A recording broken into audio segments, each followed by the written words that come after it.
Shalom, welcome to Forever Israel and another session of Hebrew Bible Secrets. I'm Rabbi Yosef Hilton, on my left is Rabbi Norman Beaton, and on his left is Rabbi Jeremy Beaton. Shalom. We continue the imminent study of the book of Revelation, reading from chapter 8 with the heading, Unleavened Roti with Judgment on Israel Hating Nations. Chapter 8, verse 1. And when he had opened the seventh seal, there was silence in Shamayim, heaven, about the space of half an hour. 2. And I saw the 7 messengers, angels, which stood before Yahweh, and to them were given 7 shopharim, trumpets. And another messenger, angel, came and stood at the altar, having a golden censer, and there was given to him much incense, that he should offer it with the petitions of all the Kiddushim set apart, holy saints, upon the golden altar which was before the throne. 4. And the smoke of the incense which came with the petitions of the Kiddushim set apart, holy saints, ascended up before Yahweh out of the messenger's hand. 5. And the messenger, the angel, took the censer and filled it with fire off the altar and cast it into the earth. And there were voices and thundering, and lightnings, and an earthquake. 6. And the 7 messengers, the angels who had the 7 trumpets, prepared themselves to sound. 7. The first messenger, the angel, blew the shofar, and there followed hail and fire mingled with blood, and they were cast upon the earth, and the 3rd part of the etzim trees was burnt up, and all green grass was burnt up. 8. And the second messenger, the angel, blew the shofar, and as it were a great mountain, burning with fire, was cast into the sea. And the 3rd part of the sea became blood. 9. And the 3rd part of the creatures which were in the sea, and had life, died. And the 3rd part of the ships were destroyed. 10. And the 3rd messenger blew the shofar, and there fell a great star from Shamayim, heaven, burning as it were a lamp. And it fell upon the 3rd part of the rivers, and upon the fountains of waters. 11. And the name of the star is called Wormwood, and the 3rd part of the waters became wormwood. And many men died of the waters, because they were made bitter. 12. And the 4th messenger blew the shofar, and the 3rd part of the sun was smitten, and the 3rd part of the moon, and the 3rd part of the stars, so as the 3rd part of them were darkened. And the day shone not for a 3rd part of it, and the night likewise. 13. And I beheld and heard an eagle, having as a tail, red as it were blood, flying through the midst of Shamayim, the heaven, saying with a loud voice, Woe, woe, woe to the inhabitants of the earth, by reason of the other voices of the shofar, the trumpets, of the 3 messengers, the angels, which are yet to blow. Thank you, Rabbi. Thank you. Thank you. Baruch Hashem. Okay, let's go to the first footnote then. And verse 8, the 2nd messenger blew the shofar, and as it were a great mountain. So let's have a look at this word mountain. The great mountain is the Islamic kingdom unleashed upon the earth for warfare. So this will be the Islamic nations coming together, yeah, as a caliphate. Yes. Yeah, as Hakoin has spoken about. In the book World War III. Exactly, yeah. So the second reference here we have is burning with fire was cast into the sea. Let's have a look at this word sea. This has nothing to do with a comet falling into the sea. So it's nothing to do with the comet, yeah? Mm-hmm. And the 3rd part of the sea became blood. Let's have a look at blood. Blood reference here is the area of East Africa. So we know that Israel also is the area of East Africa. Mm-hmm. Yeah, so we're talking about that area there. Only, yes. Yeah, okay. Verse 9. And the 3rd part of the ships were destroyed. So this has already taken place in the first Gulf War. So we know obviously the first Gulf War, many ships were destroyed as the oil and so on and so forth. Okay, let's have a look at verse 10. Burning as it were a lamp. Let's have a look at this word, lamp. The word lamp is for the term Torah. So this one was or is Satan, who through the faith of Islam proclaimed rescue. So he looked like a lamp. The lamp is drash, allegory for Torah light. But here it only looked like it and was not the real Torah of Moses. So, you know, what we're saying is that it's Satan and his, obviously, you know, his messenger, the Antichrist, is going to be coming with a false message of, you know, I have the way, so to speak, but it's not Torah. It's not from God. Okay, so it's a great deception. It's a great deception. He looks like he has peace and, you know, and he's offering peace to everybody, but at the end of the day, it's a deception, like you said. Yeah? Mm-hmm. Okay, doke. Let's move to the next footnote.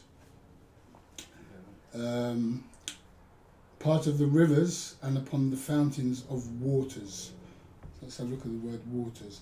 This great star is the description of the evil messenger cast out of the heavens.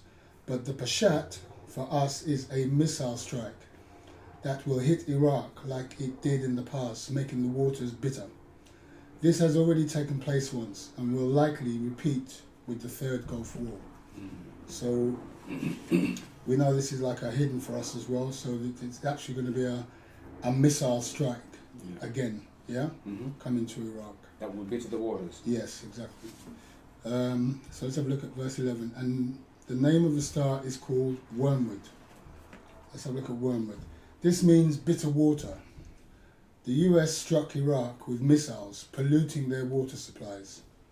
So we know this happened in the past, and again, you know, as most things in the Torah are repeated, so this is going to be happening again. Okay. And again we move on to because they were made bitter. So let's have a look at the word bitter. This prophecy already took place in Iraq when missiles were fired to contaminate the waters, and many died in that contamination. So we go to the verse 13. And I beheld and heard an eagle. Manuscripts have eagle, not messenger, while some dispute the reading as a mistake by the scribe. Aramaic reading has eagle too, so it is eagle, yeah? Definite article, Okay, so maybe we should move on to chapter 9, Rabbi, okay. if we could. Continuing reading chapter 9 with the heading Unleavened Roti continues with judgment on Israel hating nations, reading chapter 9, Revelation chapter 9. Verse 1. And the fifth messenger blew the shofar, and I saw a star fall from Shamayim heaven to the earth. And to him was given the key of the bottomless pit, 2. And he opened the bottomless pit, and there arose smoke out of the pit, as the smoke of a great furnace. And the sun and the air were darkened by reason of the smoke of the pit. 3. And there came out of the smoke locusts upon the earth, and to them was given power, as the scorpions of the earth have power. 4. And it was commanded them that they should not hurt the grass of the earth, neither any green thing, neither any etched tree, but only those men which do not have the seal of Yahweh in their foreheads. 5. And to them it was given that they should not kill them, but that they should be tormented 5 months. And their torment was as the torment of a scorpion when he strikes a man. 6. And in those days shall men seek death, and shall not find it, and shall desire to die, and death shall flee from them. 7. And the shapes of the locusts were like to horses prepared to battle. And on their heads were as it were crowns like gold, and their faces were as the faces of men. 8. And they had hair as the hair of women, and their teeth were as the teeth of lions. 9. And they had breastplates, as it were, breastplates of iron. And the sound of their wings was as the sound of chariots, of many horses running to battle. 10. And they had tails like to scorpions, and there were stings in their tails, and their power was to hurt men 5 months. 11. And they had a king over them, which is the Malak of the bottomless pit, whose name in Hebrew tongue is Abaddon, but in the Greek tongue has his name as Apollyon. 12. One woe is past, and behold, there come 2 woes more hereafter. 13. And the 6th messenger blew the shofar, and I heard a voice from the 4 horns of the golden altar which is before Yahweh.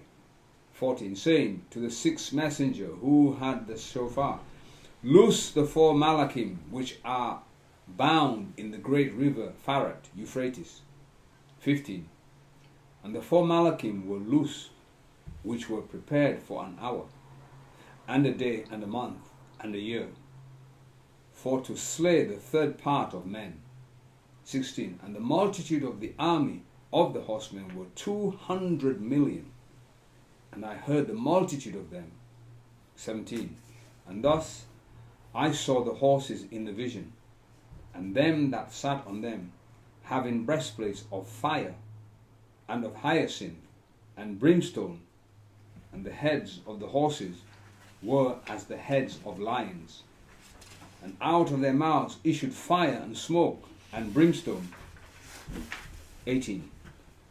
By these 3 was the 3rd part of men killed, by the fire, and by the smoke, and by the brimstone, which issued out of their mouths. 19. For their power is in their mouth, and in their tails, for their tails were like to serpents, and had heads. With them they do hurt, and with them they do hurt. 20. And the rest of the men which were not killed by these plagues, yet repented not of the works of their hands, that they should not pay homage to demons, and idols of gold, and silver, and brass, and stone, and of wood, which neither can see, nor hear, nor walk. 21.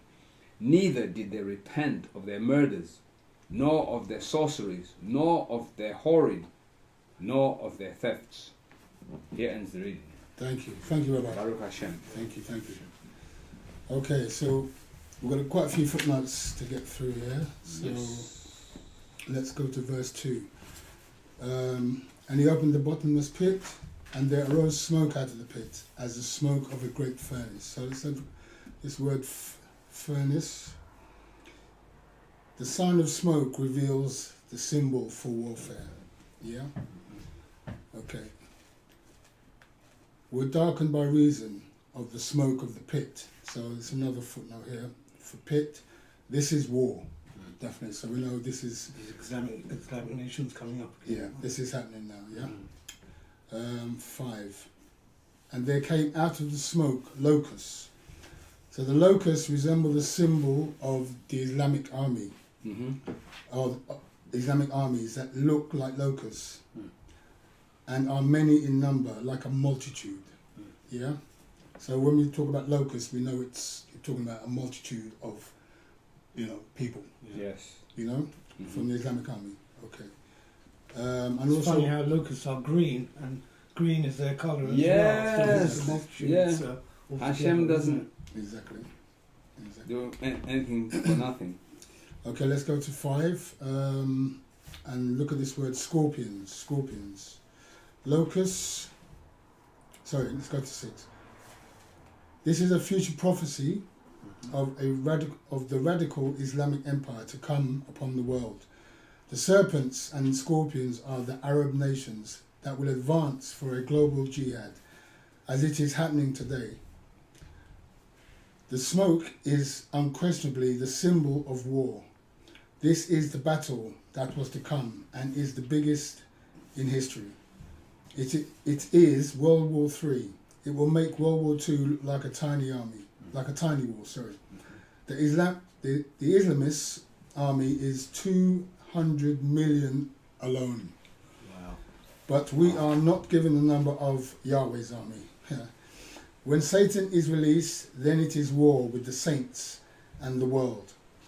Signs are given before this happens. The sign of locust is the Hebrew play on words. Araba, meaning locust, and the character of the Arab is that of the locust, i.e. desert roaming creatures. So the word for Arab is used in this verse and is the Hebrew word Arabi for the Arabians. Mm-hmm. This is a play on words to mean the Arabs. Araba or Arba, on the other hand, in Hebrew also means the number 4. So here the only thing that can correspond to that number is the geographic nature of the beast, such as in Revelation 13 and 2. Does anybody want to quickly get Revelation 13 and 2 for me? Thus, the end time beast is a geo-composite of the leopard, the Grecian, the bear, the Medo-Persian, lion, Babylonian, and of course the eastern leg of the Roman Empire. Arba also signifies the global influence of the end time beast, covering the 4 corners of the globe. For further understanding, read the book World War III, Unmasking the End Time Beast by Rabbi Simon Altaf. Islam also, so basically, what we've got here, so it's just giving a definition of, these people are definitely going to be around the area, people who live in the area, the Arabs, yeah, so it's a play on words. We know who's coming for the end time battle, yeah. Mm-hmm. So let's look at the next footnote here. You want you to reading of Revelation 13 verse 2? Oh, sorry, yes. Yeah, do that quickly. Okay, so Revelation 13 verse 2 says, Thank you. And the beast which I saw was like a leopard, and his feet were as the feet of a bear, and his mouth as the mouth of a lion, and the dragon gave him his power, and his seat and great authority. In that verse alone, there are 4 references. Okay. Do you want to quickly read them? 8. Grecian, East Africa. 9. Ancient Persia, Ancient Persian Empire. Today, that would be Iran, Pakistan, and Afghanistan. Yeah. Reference 10. Babylon, today Iraq and other provinces with it. 11.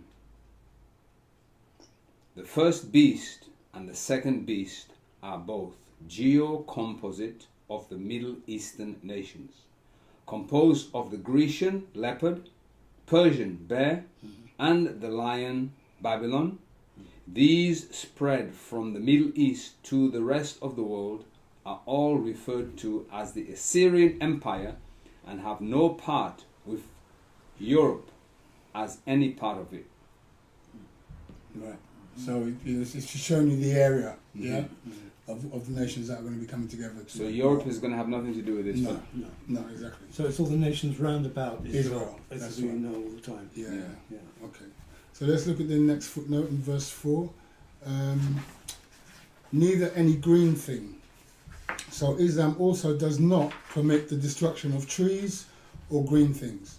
The locusts will not be allowed to hurt the grass or green things. And obviously we can get that in Revelation 9 and 4. The Saracen Muslims, the first beast, 7th head, the Ottoman armies were under orders that match this verse exactly.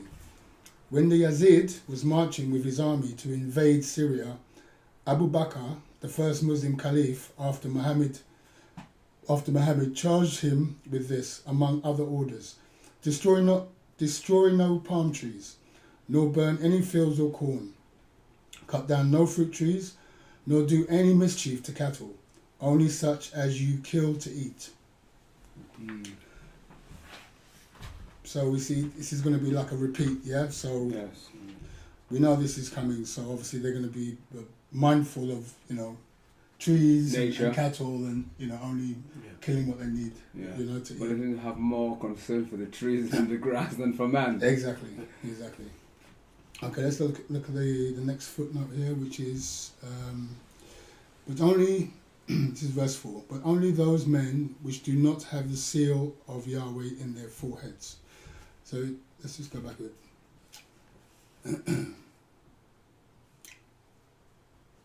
Do not hurt the grass or the earth, neither any green thing, neither any etz tree, but only those men which do not have the seal of Yahweh in their foreheads. Right, let's have a look at this now. The locusts will attack idolatrous Christians who do not have the seal of Yahweh on their forehead and who dishonor the commandments of Torah. This also applies to all those who do not have the mark or seal of the true name of Yahweh on their hearts and in their minds to protect them from radical Islam in the time of Jacob's trouble. Wow. Historically, the Saracens, the Arab Muslims referred to as Saracens by the Europeans, worked mainly in those countries where corruption of Christianity prevailed, i.e. the Greek Orthodox and Roman Catholic churches. Verses 7 and 9 describe the Saracens' outfits. They were renowned for their horsemanship. These are the ones who are going to bring trouble to the earth and make war. They are the ones who are gathering the Muslim nations. This is Saudi Arabian style of Islam that is intolerant of any other faith system on the face of this planet. The start was with the Arabs, then the Ottomans, and ends up with the rest of the Islamic world ready for war once again. As early as 766 AD, a Christian clergyman writing in Syriac spoke of the locust swarm of unconverted barbarians, Sidis, Alans, Khazars and others who served in the Caliph's army, and by the 9th century slave locust armies appeared all over the Islamic Empire. Bernard Lewis, Race and Slavery in the Middle East, Oxford University Press, 1994. So let's move to the next footnote, which we have here. Verse 7. And the shapes of the locusts were like to horses prepared to battle, and on their foreheads and on their heads were as it were crowns like gold, and their faces were as the faces of men. So let's have a look at this word men. Here the locusts are described exactly like the Ottoman army. The Ottomans had long hair, golden turbans, fierce teeth, and even their horses were wearing armour of breastplates. And this essentially, it describes the rise of Islam. So there we have it, yeah? So we know for definite this is Islam. The Islamic army is coming to make war, yeah? Mm-hmm. So let's go to verse 8. And they had hair as the hair of women, and their teeth were as the teeth of lions. Let's look at this word lions. This is the description of Islamic soldiers. Yeah, so they're quite fierce. Yeah. They're coming with all the nashers showing. So this is the soldiers that we're talking about, yeah? So verse 9 it says here, and was as the sound of chariots of many horses running to battle. So look at this word battle. This is the fighter jets. Mm-hmm. So people, I know people obviously trying to make a distinction of what this is. So we're telling you now this is the fighter jets, so it's just describing, their warfare. Yeah, because as in the days of old, you're asking, them to understand what was in the future, so they wouldn't understand what planes were. So to describe it, they give their reference to how they would see it. Mm-hmm. So it seems like different. like an eagle. But yeah, we know it's modern day warfare. Yeah, exactly. Yeah, and modern day armament. Indeed, yeah. Okay. So let's have a look at next footnote, verse 10. Their power was to hurt men 5 months. So this is biological missiles that will leave destruction, and they last in effect for 5 months. So we know, obviously, with these missiles, there's poisons, there's going to be poison. pollution, Yeah. so it's going to last 5 months. Exactly. So that's what it's really trying to purvey. Okay, so the next footnote here is verse 11. And his name, Apollyon. Let's have a look at this name, Apollyon. Islam, Peace or Beast, page 39 by Rabbi Salman Altaf. We can see that Allah is the person mentioned in Revelation 9:11 as the king over them, because he does not value human life. Beheading someone, cutting their heart out, are normal things that the fanatic Muslims do. Allah asks his followers to sacrifice their sons for him in jihad. Allah has a trait of pride, and we know only Satan has this attribute. We also know that Satan has the attribute of having people killed in various deceptive ways. And all these traits, including the biblical Hebrew name Abaddon, fits with Allah. Considering the biggest clue to Allah's identity is the 99 beautiful names, out of which the 62nd name of Allah in the Arabic language is the one who can destroy, Al-Mumit. This matches exactly with Satan described in Revelation 9:11. So does anybody want to just read Revelation 9:11 again for us? And they had a king over them, which is the Malak of the bottomless pit, the angel of the bottomless pit, whose name in the Hebrew tongue is Abaddon, but in the Greek tongue has his name as Apollyon. Thank you, brother. Okay, so that's it's just telling you precisely, that we're talking about Satan here, So let's we're talking about Allah. Sorry, So let's go to the next footnote, which is, and a year for to slay the third part of men. So this is verse 15. Oh, actually, no, we're looking at, verse 14. Mm-hmm. In the great river of Pharat, Euphrates. So let's have a look at that first. This Malakim, this angel, are bound in the river Pharat, Euphrates, which starts from Turkey, to release the end time judgment in the form of Islamic armies upon the world. So these Malik are bound in the river Pharat, Euphrates, which starts from Turkey, to release the end times judgment in the form of Islamic armies upon the world. So once these angels are released, then war's going to start. Yeah, these are the fallen angels that were bound by the Archangel Michael, and they're being imprisoned underneath the earth. Euphrates, that's right. Yeah. So it's amazing that even amongst them they have a leader. Of course. Yeah, who, as is mentioned in Revelation 9:11, is the king who's over them.